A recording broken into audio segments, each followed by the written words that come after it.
Join me every month for the inspiration to find your finish line.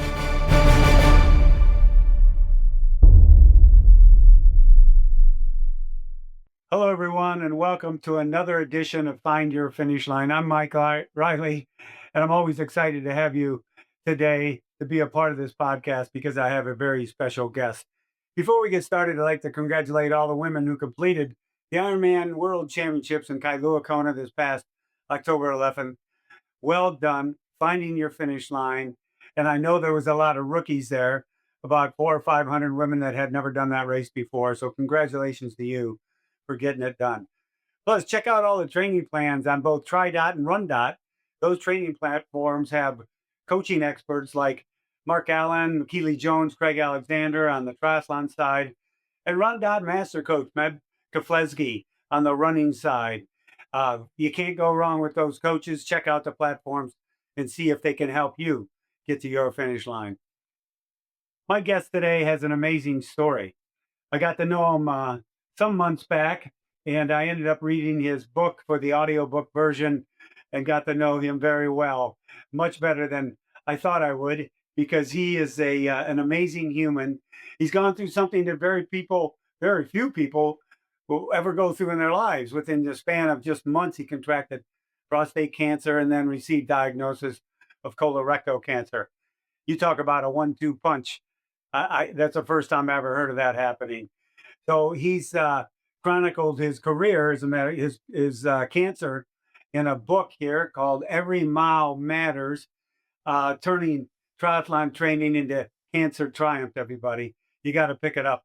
Jeffrey Reynolds, welcome to Find Your Finish Line. Hi, Mike. Thanks so much for having me on. Thank you for the very, very kind introduction. I feel the same about you, and it's been such a pleasure us working together over the course of the past few months. Yeah, it's been great. You know, they say in life, Jeffrey, we should never not make new friends, and I'm glad I got to find you as a new friend. So that's a plus for me. My first question on Find Your Finish Line: what kind of workout did you get in today, Jeff? Did you get one in?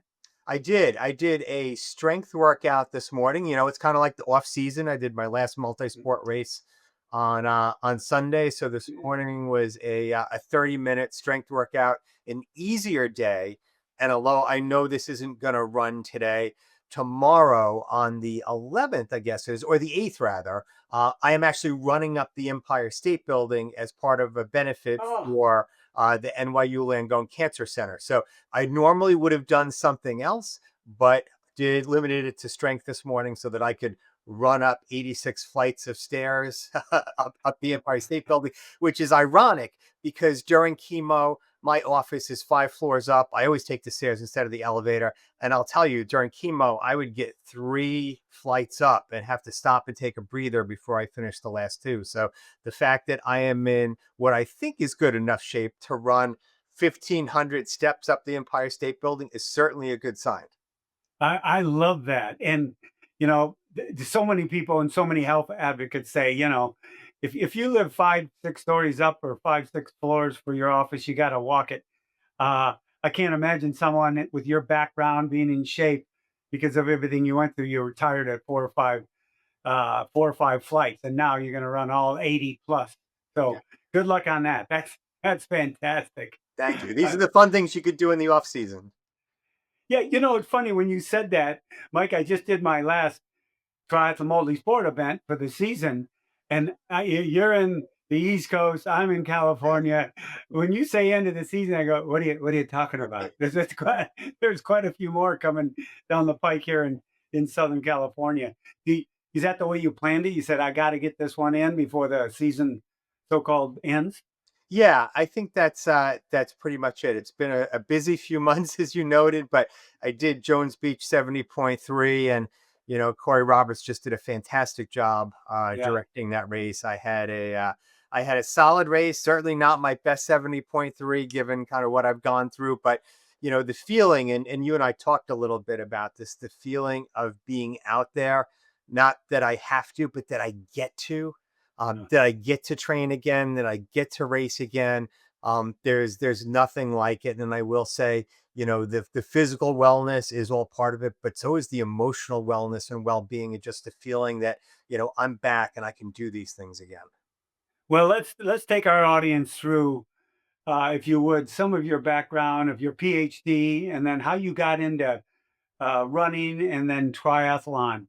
Before we start talking about the diagnoses, so when you started out on your career for your PhD, tell us where you went to school and how all that went. Sure, Mike. I went and got a bachelor's degree in psychology right out of school at that level. Immediately took a job working in sex crimes and domestic violence. Before long, was recruited into an organization that dealt with, at that point, the emerging AIDS crisis. And so I did that for 19 years. Started some of the very first support groups for people newly diagnosed with the disease here on Long Island. Did a lot of work in New York City, but predominantly Long Island. And along the way, got a master's in health administration with a focus in healthcare finance, and then got a PhD in social welfare policy. And one of my big research projects focused on how people change their health behaviors. And more specifically, I followed a group of injection drug users and sex workers through their day to day lives, and talked to them about their intent to change their behaviors and move towards more healthy behaviors that maybe didn't involve drugs and alcohol, maybe involved, less risky forms of sex work and that kind of thing. And today I have the privilege of running the oldest and one of the largest not-for-profit organizations here on Long Island. It's called Family and Children's Association. In any given year, we serve about 35,000 Long Islanders in everything from a nursery school to senior programs and everything in between, with again, a heavy footprint in the addiction treatment and recovery space, as well as the mental health space. So I'm blessed. I have 360 amazing staff. We have an annual budget of about $28 million, and each and every day I marvel at the lives we're able to change. This morning I was at one of our residences for runaway homeless and trafficked children. And just the magic that our staff does with those folks who really have a hard time is just amazing. And that's honestly what keeps me going every day. So that's a little bit about the journey. The unique thing about, my cancer journey, which we'll get into, was I went, for 35 years, I was the helper. When your daughter Mm, overdosed yeah. at 3 a.m., you called me. When your marriage implodes, you call me. When you've got a kid that's, camped out on your couch and doesn't seem to have a place to stay, I'm the guy you call. And I was the keeper of so many people's deepest, darkest secrets, and the trusted, confidant that led them along the way to treatment or whatever else they needed. And suddenly I'm in the seat that needs the help. I'm the guy that's not in control, that's studying the face of my oncologist to ensure that he's telling me the truth and that the words match his emotions. And so certainly quite a journey. It's interesting when you say that, because you've gone through a lot of schooling, a lot of practice, a lot of clinics, Yeah. a lot of seminars, everything you need to do to be the best you can be in your profession. And so you were constantly giving, and because you wanted to, and that's who you are. But all of a sudden, you come down to this cancer journey, this cancer road of prostate cancer, then colon cancer. Was it hard for you then to kind of reverse yourself, because you needed help, Yeah. and you were the one all these years giving help and giving your hands and your heart to people, but then all of a sudden that was reversed. Did you find that very hard at first to accept? It was super hard, right? As triathletes, we're the folks in control, right? We Yeah. we got this. We got things handled, and we tend to have those type A personalities. And so it was super, super hard for me. But there was a part of me that said, look, when you trust another person, there's a sacred bond that happens. And literally tens of thousands of families have trusted me for 35 years to Mhm. lead them in the right direction. It would be somewhat, I did it this way. I'm like, it would be pretty arrogant for me just to say nobody can help me and I'm going to do this on my own. We know that in those helping relationships, um, there's there's a connection that happens between two people, and sometimes more than that. And those connections are very, very rare in a social media driven world. And so those real life connections where you look into the eyes of another person and say, I can help you, or alternatively, I need your help. Those are moments that we should treasure. Those are moments that are far and few between, sometimes even our own families. And so I viewed it as, part of the deal. And that if I can give out help for that many years, I ought to be able to accept it too. And I ought to be able to enable folks, whether they were my nursing team or my oncology team or anyone else, even my staff here who all knew about my diagnosis, to connect with me at least for a moment. That is it's a hard switch, but a switch I think when you make it, you go, Yeah. this is my direction. This is what I have to do to help myself out. Well, being diagnosed first with prostate cancer, take us through that. That was because so many obviously men don't want to get checked for that. They don't want to get checked for colon, and it's almost like the bravado just won't let them do it. But that wasn't your case, was it, with the prostate cancer? It wasn't. I was out there in public about both diagnoses, and so my endurance sports journey didn't start in high school. I mean, there's so many athletes. They were natural athletes. They started this in high school. Not me, right? For me, this was my I had never run before. I actually got thrown off the track team in ninth grade for getting other kids to smoke cigarettes, and so that lasted like 2 days. Fast forward, I'm in my mid 40s. We're at a professional conference doing what people do at 2 a.m. And somebody says, hey, there's a 5K in the morning. You want to do it? I'm like, sure. What could go wrong with that?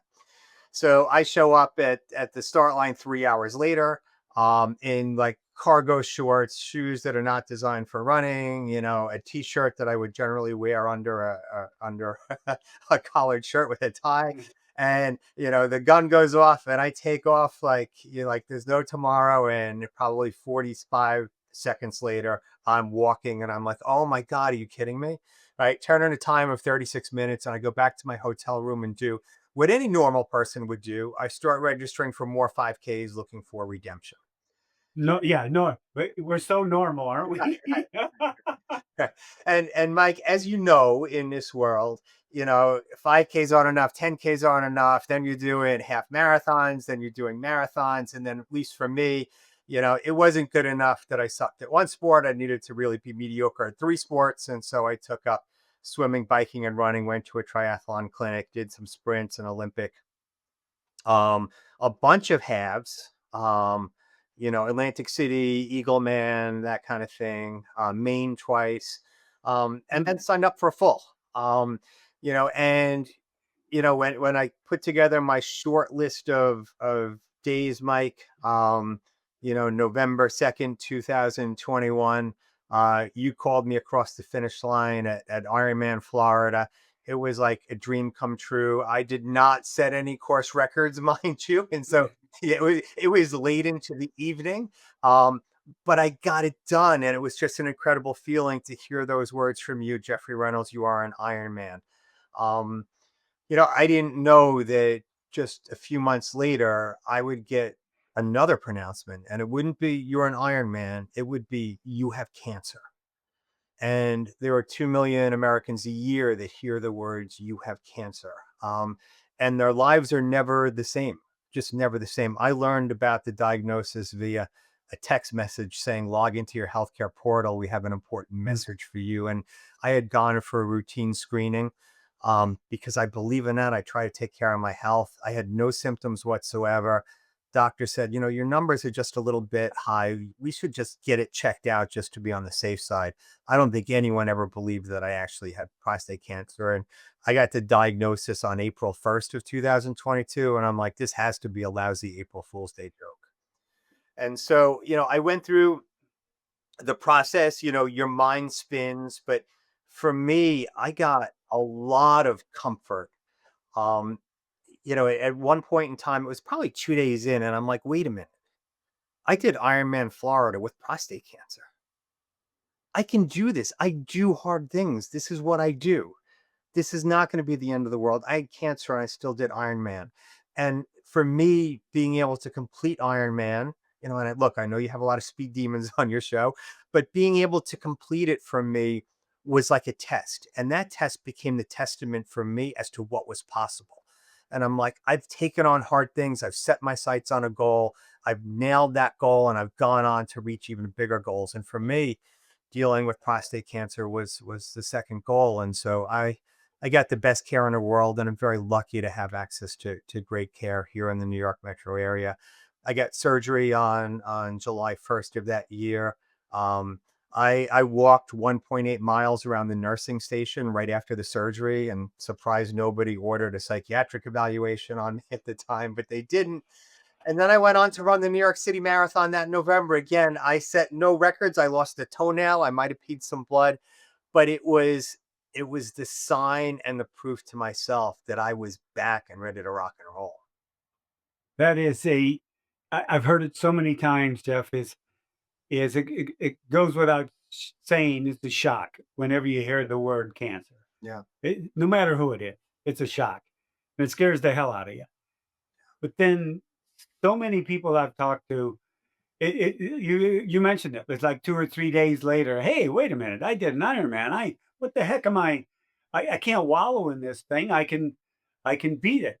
And that always seems to be not only for athletes, but always seems to be the way it goes.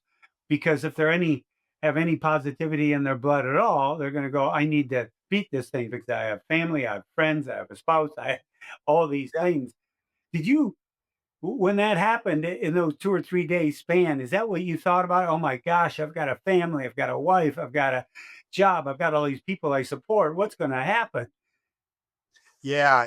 My biggest concerns were um my kids, first and foremost. And then I was new into a relationship. I'd been divorced. I was new in a relationship. I was with Jillian for about 6 months. And so when this all happened, I said to her, look, you didn't sign up for this. This isn't what we bargained for. And, if you need to tap out, I absolutely understand. And she didn't.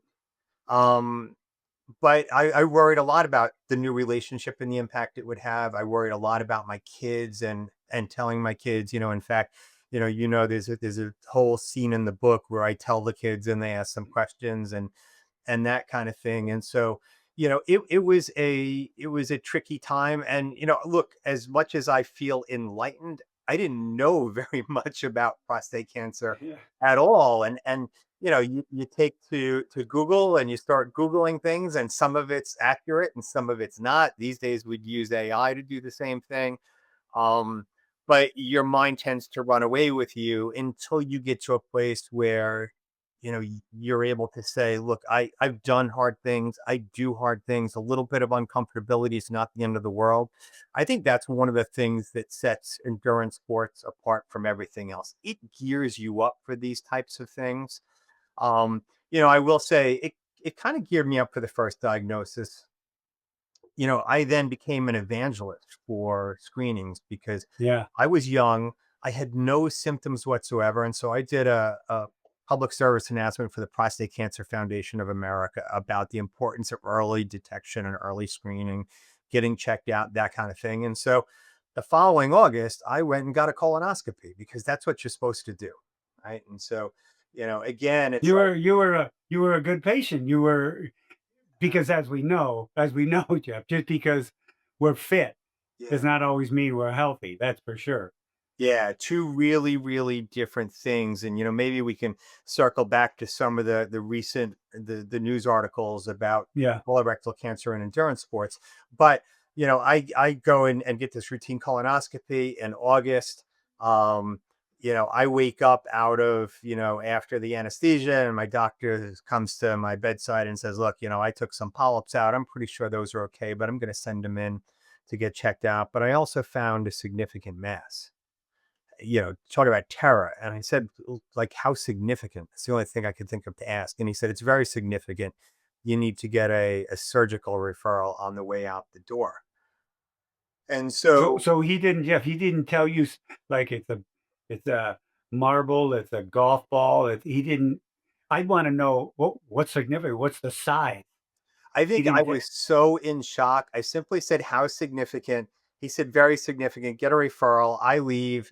it's kind of like you walk out of the medical office in a daze. I Jill was know. waiting in the lobby for me because they make you get someone to drive you home. And I just looked at her and I said, "It's not good." You imagine her face when I said that.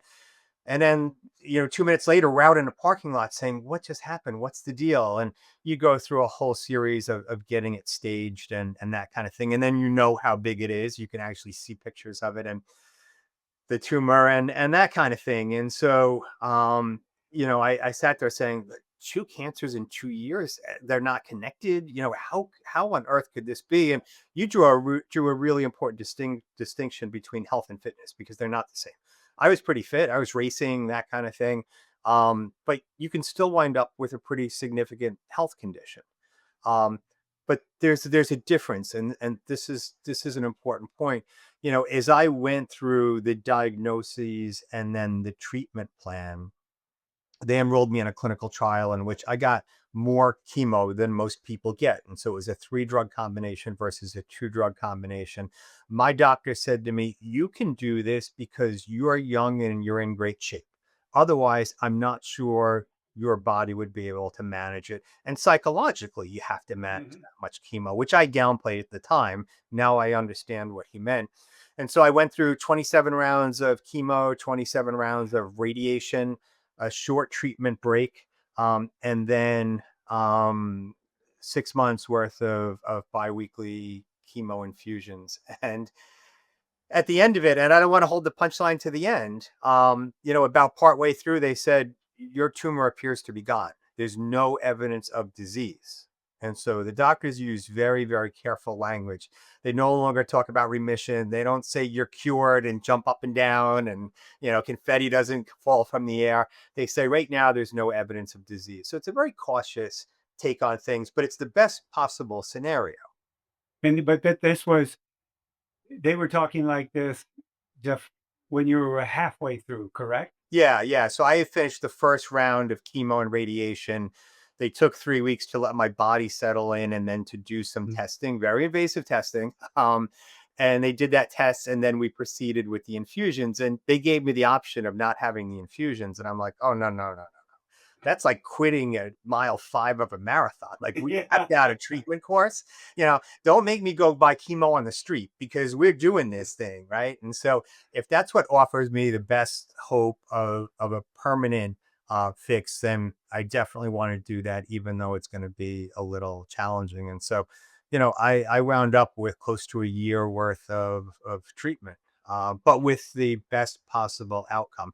Again, I'm not sure. Well, my doctors are pretty clear that I would not have been a candidate for this particular clinical trial if it weren't for the money in the bank that I count as Yeah. my fitness. And Yeah. so when people invoke, the marathoner Jim Fix and say, "Are you an Ironman? Like, how did this happen to you?" There are benefits to the overall wellness of your body and your mind going into something like this. And it positions you to be able to have the best possible outcome.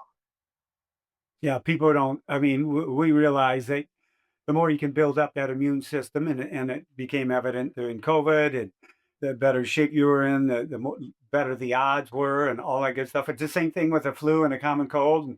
But when something like this comes along, we're we're prepared physically just because of who we are and what we've been doing. But it there's no way in heck it can prepare you mentally because you've never gone through it before. Sure, you can talk to yourself and say, "I can do this. I'm a tough person," the whole deal. How'd you handle that? Because you downplayed all those sessions. I know, Jeff, you downplayed it because they're tough, they're rough, you get sick, they suck. You're sitting there for a oh, long time. You Yeah. got to go in and go in and go in.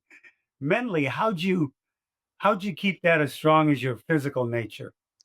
I think there's a couple of things. So, the biweekly, as far as the daily radiation sessions, just really became like a drill. Right. This is what I go and do. The good thing is they were pretty quick, and I was, here at work by 7:30 in the morning on Mm. my radiation days and able to put it out of my mind. The infusions, especially towards the end, were a little bit more difficult and challenging. And I just, by the time I got 2/3 of the way through, I'm like, so this is like mile 18 of the marathon, right? This is the wall, right? You're not that close to finish. You've got that cumulative fatigue that sets in. You just keep putting one foot in front of the other, right? Maybe walk through the water stops, but you just keep putting one foot in front of the other, even if you need to crawl in order to get it done. We all know the Ironman rules. You can run, walk, and if you need to, crawl in order to get Mhm. across the finish line. And so that, there were weeks when that's the way I approached it. And it was like, I've got to do this. You know, my family and loved ones figured prominently into that. So I'm like, I'm doing this for me, but I'm also doing this for them. And I owe them the best possible shot at this. I'm a big believer in medicine. I know that's not for everyone. When I went in for the initial consultation, my oncologist started showing me meditation videos and here's how you visualize your tumor. And I'm like, no, no, no, you got the wrong guy. and that might be incredibly beneficial for somebody else. And that's the way they process things and do things. It's not me. Give me the most powerful chemo on the planet and knock this thing out of me so I can get on with my life. And so that was the attitude that I had going into it. That doesn't mean that you don't have low moments, right? And so, I haven't done a ton of racing since all this, but as I went into the water at Jones Beach a few weeks ago, I'm like, it's rough out there. You get those jitters and you're like, can I do this? And as quickly as you have those doubts, then you get pumped up and say, no, I can do this thing. I've done this before. I can manage it. And before you know it, you're swimming along, you're gliding through the water, and you're like, all right, I've made the turn and I'm heading back to, swim out. Same thing on the bike. It's like for me, this took a toll on my body, but I'm at mile 40 and I'm like, all right, so like I'm feeling it. I don't usually feel it at 40. Imagine a DNF. I'm like, no, stop. There's no DNF. We're doing this thing. And I think that's the way I addressed the getting through chemo. That every time I had the doubts, I'm like, stop yourself. You can do this. You do hard things. And look, the beauty of triathlon, I think, and I've heard other people say this, is that we get more comfortable with being uncomfortable, right? You Mhm. understand, right? Even if the wheels begin to come off, you just keep going one foot in front of the other. The world isn't going to come to an end. You're not going to die. Keep swimming, keep biking, keep running. There were mornings when, because of the chemo, I threw up in the morning before I came to work. And there's a part of me that was like, oh, geez, I'm sick. Maybe I shouldn't go in. I'm like, I've thrown up during swims before. I've thrown up during runs. Work your face off and you keep going. And so, being able to draw back on my multi-sport experience and that endurance really for me made a concrete difference and gave me all the coping mechanisms in the world. Would I have gotten through this without endurance sports? Probably, but I don't think I would have bounced back as quickly because I looked at a lot of the folks that were sitting next to me in infusion rooms who admittedly tended to skew a little bit older.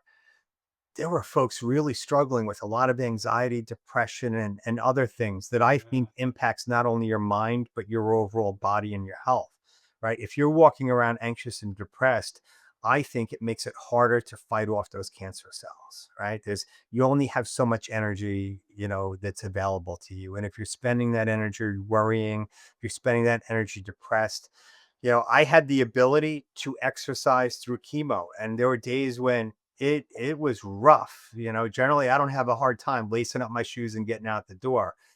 During this, it was rough. And then, I'd come back from a run and Jillian would say, how was your run?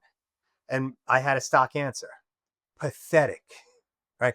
But I did it. And I will say, as much as I beat up on myself for, walking 12-minute miles, Yeah. there's another part of me, it's like, but I'm still doing it. I get to do this. I get to be outside. I get to be in the sunshine. There's other folks that are completely debilitated by their chemo. I get to get out there. And you know what? I've often said, and people have said this on your show, I've never regretted a workout. I appreciated them even more during chemo because I'm like, okay, I can still do something. I can still get out there. Every single time I felt better when I did it. You mentioned it's interesting. You mentioned being uncomfortable. Yeah. And so many times through all your sessions and everything, you feel uncomfortable. But I heard it somewhere, wrote it down. The more times you are uncomfortable, the more times you're going to find comfort. And eventually the comfort outweighs the uncomfortable Yeah. because you're used to it. You're going, yeah, yeah, I'm dying here at 40 miles on the bike, but I know I can get to 56. Right. And I'm uncomfortable, but I'm gonna get to that comfort zone of getting off this bike, for goodness sake. Yeah. Uh, it is amazing the positive mindset, what it does for us. So we get done with all the chemo and all the stuff for the colon cancer, Jeff, and what were the conversations like then from the doctors? Uh, you're cured. What's going to happen? You got to look at that 2 to 5 year period afterwards. Is it going to come back? What were those conversations like? So, it's somewhat deceiving, because at the end of treatment, there's a brass bell or a silver bell on the wall of every cancer unit in America. And it's got this hokey poem on it that isn't that well written. No disrespect to the person who wrote it.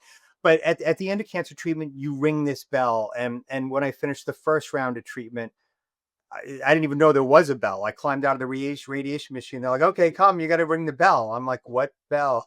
So I went, I played along, I rang the bell, that kind of thing. Um, the second time, like I knew about the bell and it's right in the whole infusion unit. And they're like, all right, so, well, you're going to ring the bell. And I knew it was coming. And I will say there was a part of me that had a lot of trepidation about it because I'm like, I get to ring the bell and I'm good, but there's other people that are laying around in these chairs with blankets on them that I don't think are going to be good. And what gives me the right to celebrate in the midst of so much suffering? And it felt a little wrong. And I said to them, I'm like, I don't know if I want to ring the bell. Well, why? Well, I kind of feel bad. Not everybody gets to ring the bell. Um, and they're like, no, you should ring the bell. This is a big milestone. And it actually helps us to see, as people that work on this unit, to see those success stories. And so Yeah. the day I rang it, I kind of looked around and there was only one other guy as I walked up there, and he was about my age and he gave me a thumbs up, like, all right, I guess I could ring the bell. He's going to be okay. And so, I rang the bell. It's somewhat deceiving because it's almost like you're ringing the bell because you're done, and they say, here's the grand pronouncement: you have no evidence of disease, but cancer leaves behind plenty of evidence, right? And so, the side effects tend to mount up because they're cumulative. And so the first 30 days after you complete treatment is among the worst, right? It's like delayed onset muscle syndrome, like DOMS. 2 days after you finish an Ironman, there's that lag time. And so there was a little bit of a lag time, and then full force chemo hits you. And so the first 30 days is a little bit rough, and they don't tell you that, or you don't necessarily hear it because you're busy celebrating the completion of treatment. So that was a little rough, and cancer leaves behind some side effects. So, I have neuropathy that's gotten better but hasn't gone away. You wind up with some fatigue. Your blood counts aren't necessarily back to normal for a long time. But look, to be fair, cancer leaves behind some other things too. It leaves behind an incredible amount of gratitude. It forces you to revisit your purpose. I wrote the book because I wanted to share the story. I'm like, thousands of families have shared their story with me. I should share these stories with other people who might get the same news, or who are involved in endurance sports and wonder, well, is there really a benefit to this? And let me tell you firsthand, there's an immense benefit to the mindset that you adopt in the physical fitness. And so, I started the book during chemo, finished it on safari in South Africa. And look, here's another lesson to folks out there. All the things you wanted to do, go do them, because you don't know when you're going to get a life-changing text message that's going to bring you to your knees and potentially interrupt your plans. So, I went on a safari with Jillian. I've taken up a lot of those things. My doctors knew I was writing the book. Unlike folks who just refer to their doctors like in the third person, I named my doctors because they're my heroes. They saved my life. And so, I went to them and said, I'm going to actually put you in the book, your name. I went to the hospital and said, everything I say is going to be wonderful because you guys have done a wonderful job. And so I actually named them in the book. I went for a checkup. I have to go every 3 months. And the day after Jones Beach 70.3, I brought my medal in and showed my doctor and said, here's what you made possible.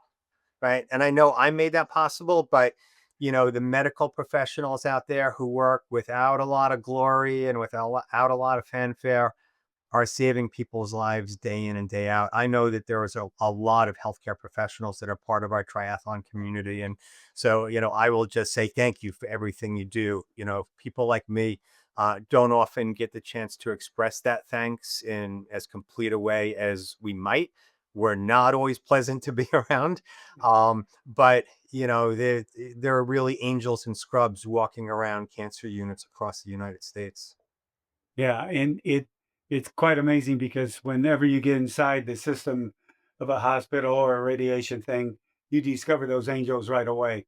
Yeah. Everybody can bitch and moan about the medical industry and things like that, but someone like yourself that gets into the heart of it, you know, the 99% of them are angels out there. Yeah. Yeah, and I do remember the doctors' names when I read the book, Jeff, and just a side note to everybody, you know, Dr. Jeffrey Reynolds liked to name every cancer medication he took, and some of them have 15 letters in them. So you try spitting those out in a paragraph where he puts four of the words in one paragraph. I think he said, I think I'll just add this to the book so Riley can try to read this. It was something else. But I loved doing it. Did this was there humility in your life before this, Jeff, or did all of a sudden Jeffrey Reynolds discovered humility? I think I had some of it beforehand. One of the things, I've walked besides lots of people in their darkest moments, and not Yeah. all of them made it. There was one year where I went to more than 50 funerals of young people who died of fatal overdoses Oh, related to heroin and then fentanyl, oxycontin, opioids, that kind of thing. And so, I've been beside folks during really, really tough times during the AIDS crisis. I helped carry a deceased board member of the organization out of his home after 3 days because nobody knew that he was missing because his friends and family had peeled off. And so I've dealt with a lot of that stuff. I like to think I'm pretty self aware. Um, but you get even more humility, and then there's two other things that I picked up on. My relationship with my male friends changed pretty dramatically, and as I wrote in the book, and you and I chuckled about it, a lot of my male friends, and three or four in particular, we would get together for lunch. They would check in, they'd tell me how good I looked, and at the end of it they'd say I love you. And the first couple of times, and it wasn't like, the drunken slap you on the back, love you, man, right? yeah, love Or you. or you stumble off, and walk your way home.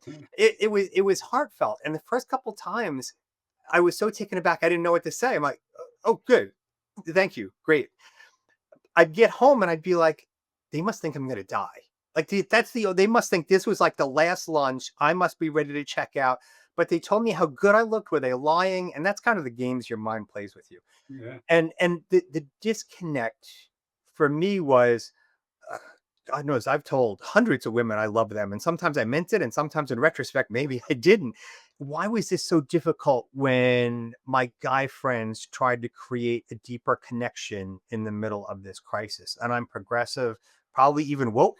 Um, and so it really struck me about how I struggled with this. It also struck me that very often when people want to help, it's not for you, it's for them, and it's to deepen the connection. So I had one friend who said to me, look, if you ever want me to drive you to chemo and just sit with you, I'm more than happy to do that, but I know you'll never take me up on it. And I said, no, I think I'm good, but if I need you, I'll let you know. And I never took him up on it, and I regret it now because he needed to bring me to chemo more than I needed him to bring me to chemo, right? And that was an attempt to solidify a connection, or and I took a pass on his attempt to solidify that connection. And we've since talked about it, and I think we found another way to make that connection. But I found that my friendships deepened. You notice who reaches out and who doesn't. We have a pretty tight knit group of people, or I do, since I was diagnosed, that came to me and said, all right, so now me too, tell me how to do this and tell me how to navigate this. And, I'm amazed at how many triathletes wind up in this position. But the other thing that changed for me was my relationship with the higher power. And I think I described to you, Mike, that I can write fast. And so the beginning of the book came easy. The end of the book came easy. There's a chapter on how cancer changes you spiritually. That chapter took me like 6 weeks to write. And I almost said, Mm. you know what? Nobody knows it was going to be in here. I'll just can the chapter. I'll move on to something else. And now for me, it was like, that's like quitting mile 18 of the marathon, right? Yeah. And showing back up at 20 and dancing across the finish line. Well, you didn't really do it, right? You left out the hard part. And so I had to wrestle with age old questions that I think, we maybe tackle a little bit in our 30s and 40s, but we never fully resolve, right? What happens when you die? Is there a higher power? Have you made the shift from what do I want my legacy to be to the past tense? What has my legacy been? Those are all things that, I hadn't fully struggled with. I thought I had, but I hadn't fully struggled with. And so the chapter on spirituality took me, quite a long time. And I think, the chapter ends talking about how, I still have questions about a higher power and what God looks like, and that kind of thing. But I'm sure of one thing, that there's a higher power that's bigger than me and bigger than cancer. And together we're going to do this thing going forward. And so it does provoke a lot of soul searching. It brings a lot of relationships together. There are people, I never would have met were it not for this Mhm. journey. Probably, you the way we've met, Mike, too, right? We met on November 2nd, 2021, where fatigued after calling out 30,000 names before you called mine because it was so slow. But I think there's relationships and moments that come out of any tragedy if you look for them, right? You have to look a little bit for them and you have to appreciate them. So those are the two things that I think changed dramatically. Is my social circle changed, and then my relationship with my higher power changed. There were two moments in time where and there were brief like glimpses where I felt intensely alone. Jillian couldn't have been more supportive. My kids were supportive. Best medical care in the world. Everyone at work very supportive. I'm public about it, which enables people to rally around me. And there was times when I still felt alone, and I'm like, so. And I Mm. finally came to the conclusion. I'm like, why do I feel alone? I'm like, well, because I'm looking at me. I'm looking at me in the mirror, and we're having some hard conversations that we never had before. And maybe folks typically have those conversations at end of life, right? Those last minutes and that kind of thing. I had them during these two bouts, and obviously, more so the second time. I'm not superstitious, but I'm like, all right, so I know what strike one, strike two. I know all about strike three, so let's try to avoid that kind of thing. Yeah, you So you you've seen you've seen 200-mile fastballs, I'm telling you. You yeah, know, yeah, that's for sure. And I gotta give props because of you coming out here when I read the book along with Jillian, your wife, and she's a saint. It just uh to see her support and to see how she talked and we had conversations on the side. yeah. And you said at the onset, hey, if you want to back fan, you can do it. I know you didn't sign up for this Right. because it was early on in your relationship, but that had to give you a good indication of what kind of person she was and what kind of relationship you could build. So it is amazing how things come out of the bad. It's just that when we're in the bad, it's very tough to see them, but that's why we got to keep putting one step in front of the other. So tell me, how the heck did you get the book up on the marquee at Times Square?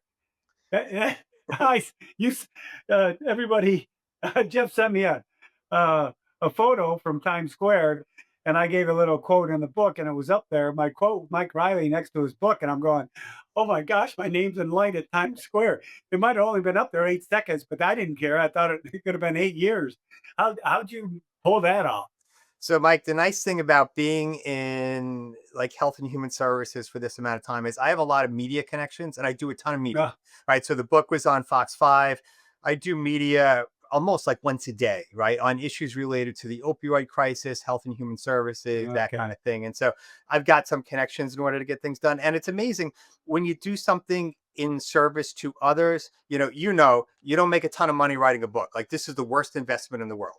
But you could help change the world, right? Somebody somewhere today is going to pick up this book and maybe they're newly diagnosed and they're going to find hope or they're going to find coping mechanisms that they didn't have before. And there's a guy I came to know right after I was diagnosed. My coach came to me and said, hey, I know another guy who was diagnosed. He's got stage 4 colorectal cancer, so he's a little bit more advanced for you. He's been on chemo for about a year and a half. You guys should talk. And so he and I built up a really, really nice relationship. And at one point in time, he said to me, and this is before the New York Times story about endurance sports and cancer and that kind of thing. He's like, "Did you have any symptoms?" And I said, "No, there's nothing I can think of." And he said, I had some bleeding, I had some irregularity. He's like, and I ignored it because I felt like, we beat on our bodies, right? We spend 5 hours on the bike. Mm. Bleeding isn't out of the ordinary. You run. We know that there's irregularity that goes along with that. We know that our diet sometimes, particularly around race time, can fluctuate. And he's one of probably 6 or 7 people who said to me, I had subtle changes that I didn't pay attention to because I chalked it up to being a byproduct of Mm. endurance sports. And so, one of the things I really hope your audience will take to heart is if you've got some of those things going on, have a conversation with your doctor. The testing these days with the commercially available products is much greater than it ever was. There are folks who have had the nerve to say to me, I haven't gotten my colonoscopy. I know I've been putting it off. It's so yucky. It's inconvenient. And I'm like, dude, I went to Dude. medical Yeah. appointments in 6 months. I have repeat testing every 3 months. And don't make me get graphic and explain to you what those tests involve.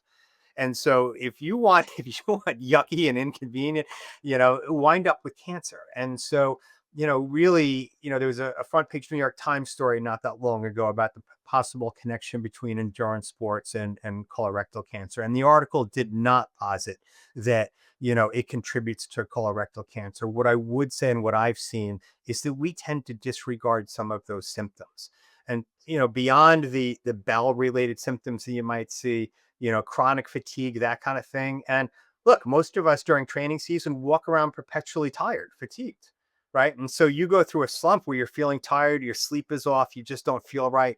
We chalk that up to the training cycle when in fact it might be something more serious. And so, we put our bodies through a lot. Make sure you're getting that kind of stuff checked out.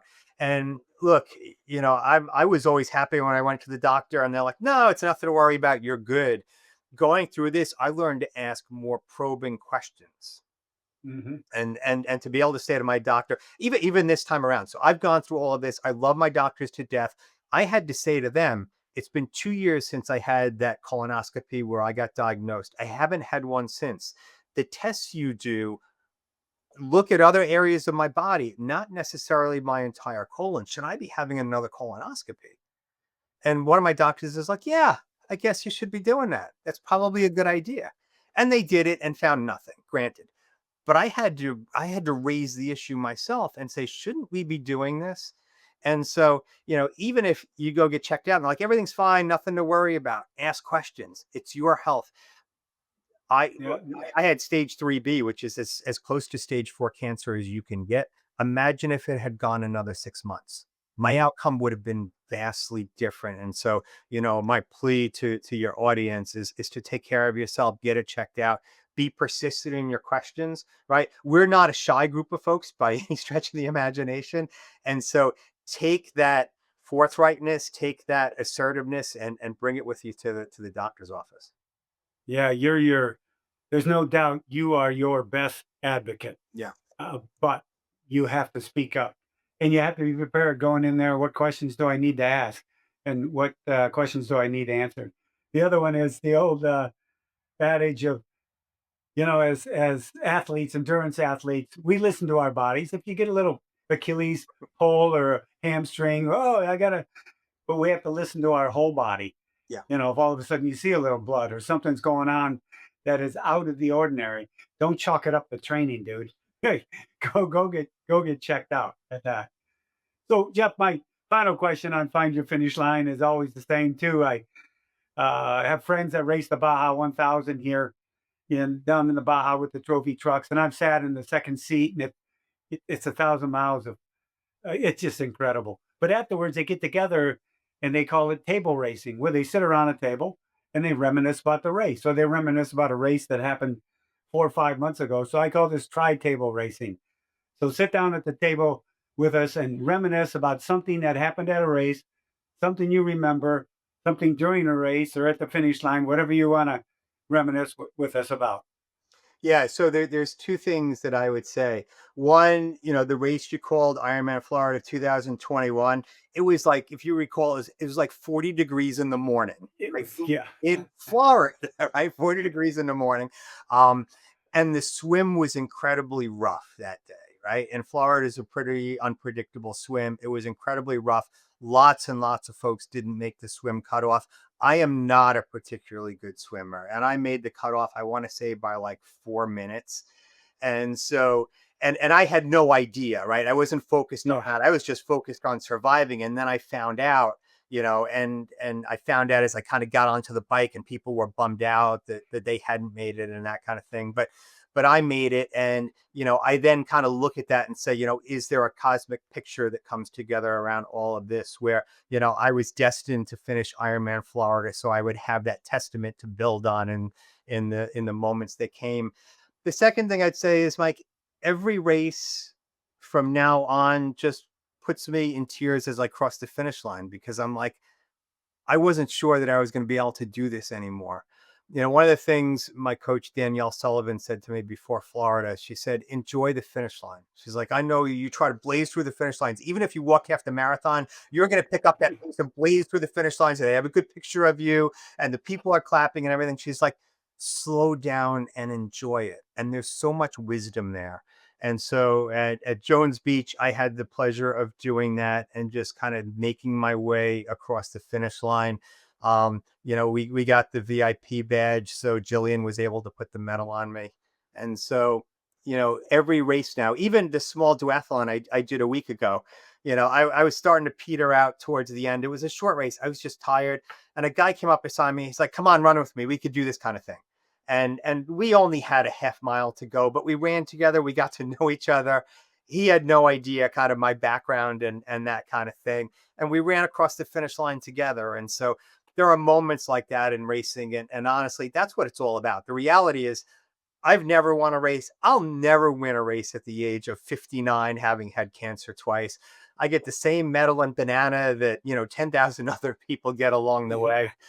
But I'm getting something more from every race and every finish line. And, look, as I cross one finish line, I just pray and hope that there's another one to follow. Well, that's a fantastic attitude, and I think you're going to have a lot of finish lines in your future.